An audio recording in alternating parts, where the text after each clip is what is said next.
So this is what it looks like when you tone your canvas.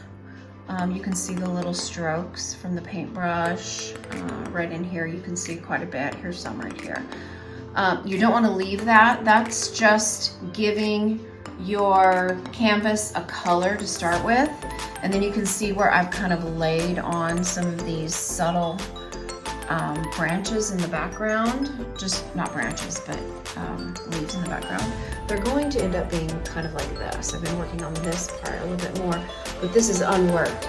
But what you want to do is go over all of these lines that kind of happen when you're toning your canvas, okay? So what I'm doing, let me show you. I've got just some white, see that line into there? You're starting off with a really, really stiff brush. This is a hog's hair, okay? Start off with a really stiff brush because oil paints are very, very thick and they're hard to blend and smooth with a soft brush.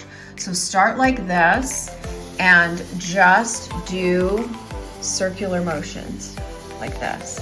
And what you're gonna do is get that pigment into those tiny little, see the tiny little grooves in the canvas. It's getting the pigment down in there, okay? And so that's what I'm spending time doing first, just to have a really nice thick layer. And so I'm just gonna do this all the way around. And if I go over this a little bit, that's okay, because I want it to be kind of hidden. I want these areas to be a little bit hidden in the background, so that's why I'm doing this.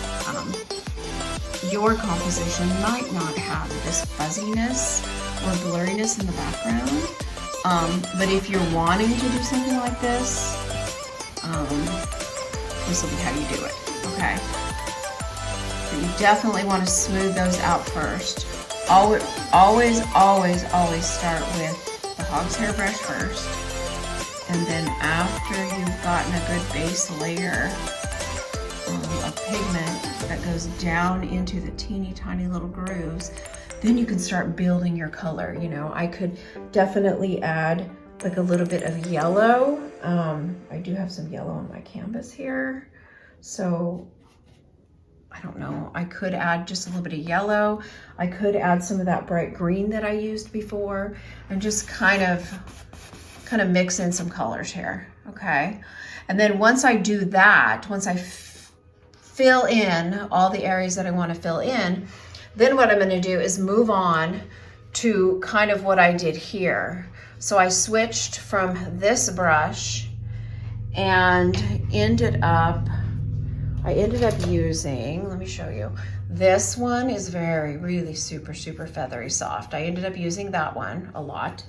And then another really soft brush, I'll show you, is this one. It's kind of floppy soft, but it really, really does work for fine-tuning the very, very end details. And I think, see how there's little strokes right here? I think I could still go over this just a little bit more and just kind of blend and smooth. It's really like with oil, sometimes you'll be blending and smoothing and you look at it and you think, nothing's happening, but keep going. And eventually it's gonna blend and smooth, and you can stand back 3 or 4 feet from your canvas and you'll see a difference, okay?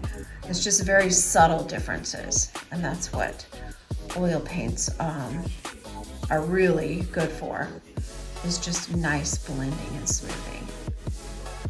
Okay, so that's kind of what you need to do, is just remember to start with the hog's hair brush first and then move on to a really soft bristle brush to fine tune all of those details and smooth it out. It just makes for a much smoother look, which is what oil painting is all about. When working with oil paints, you always want to do background first, of course. So you can see that I've created this subtle background with my colors, and then you go in and you add your underpainting. So these are like the underpainting layers that I've been adding. And then what you want to do is go in and fine tune them. So yesterday I went in and I did this dark area right here. But now what I'm doing is just taking a fairly clean brush like this, and I'm just kind of scumbling and just smoothing it out very, very carefully, so that it will look a little bit more smooth, which is indicative of oil paints, right? It's that smoothness that you get when you're blending your colors. And so that's what I'm doing on day 2. You wouldn't want to do this on day 1 because remember, oil paints take a couple weeks to even begin to dry. So that first layer is still a little bit wet, but I'm just kind of brushing it real smoothly to get rid of some of the strokes. I had some streaks in there, and I just don't like them. See this area right here? It's looking not too great. So I think if I just scumble a little bit, smooth it out, that will be helpful. So it's, a lot of it is like really looking at those fine details and really working it. Another thing that you need to consider is, like this was done a couple days ago, this petal right here. But what I'm trying to do is hide some of that underpainting. You see that? You can see a little bit of the background coming through here.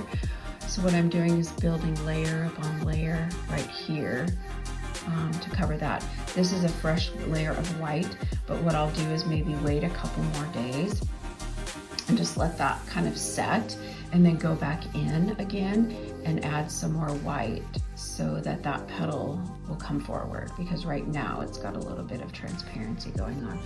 So it really is a lot of layering and building and learning how to work.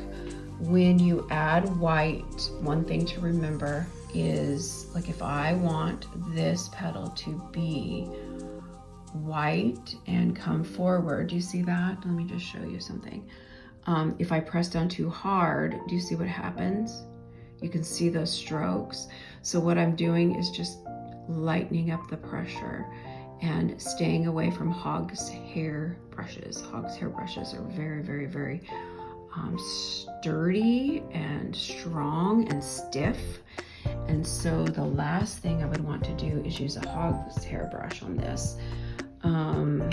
I can show you, like, I have this really soft brush that I like to use. It's beautiful and it's soft, and I like to go in with this one, and then this one is really soft like a feather. And I like to go in with those two after I'm finished with an area, and just kind of feather, just real gently go over the top, and it really does smooth out. It smooths out all of those layers and just makes it really look nice and blended and smooth. But you wouldn't want to do this until you're finished. And I'm close to finished with this petal, but I do have to go over, you know, the edges. But maybe what I'll do when I feather brush it, I call it feather brush. I really don't know if that's the technical word, but after I'm finished with it, I'll find a smaller brush, which I think I have, that's really, really, really soft for these edges right here. But that's what I do, is just I go over it very gently. Don't press down hard, or else you'll pull those colors. Just real gently like this, as like a finish up, you know, for a certain area that you're working on, to smooth it out.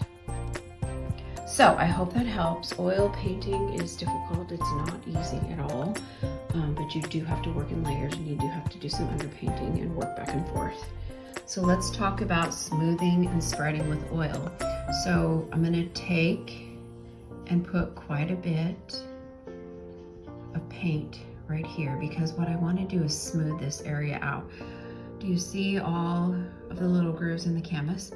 Okay, so I'm gonna smooth that out and make those disappear, which is the beauty of oil. Okay, so I'm gonna get it in there, and I'm smoothing it out, and then what I want to do is keep working it. Very, very, very light touch. And then notice how if I paint like this, do you see what happens? It just pulls the paint. That's not what you want to happen. So what you need to do is turn your brush to like a 35-degree angle and press down extremely softly. You are barely, barely, barely touching the surface. I'm gonna spread this chunk out a little bit more. But you're barely touching the surface of your canvas at a 35-degree angle. Keep your brush at a 35. And do you see how smooth it's turning out? It's turning out pretty smooth. I'm gonna keep going over it because I'm not getting exactly what I want. Yeah, there we go. And then just go at different angles. That one left a little bit of, see that? So I wanna go at another angle, the opposite. And I was just pressing down too hard, basically. So that's what happened. But can you see that smoothness that is happening right in here? That's what I was able to achieve right here. Can you see that right there? The difference between this area and that area. And then I've been working on this section of the flower. Okay, so I'll go back. So I've been working on this section of the flower because what I want is, you know how a petal kind of like turns in just a little bit and then there's a shadow underneath it? But I want this part of the petal to almost pop out at me. So what I've been doing is working on building up the oil right here. Do you see that? So it's nice and smooth right there. Thick layers.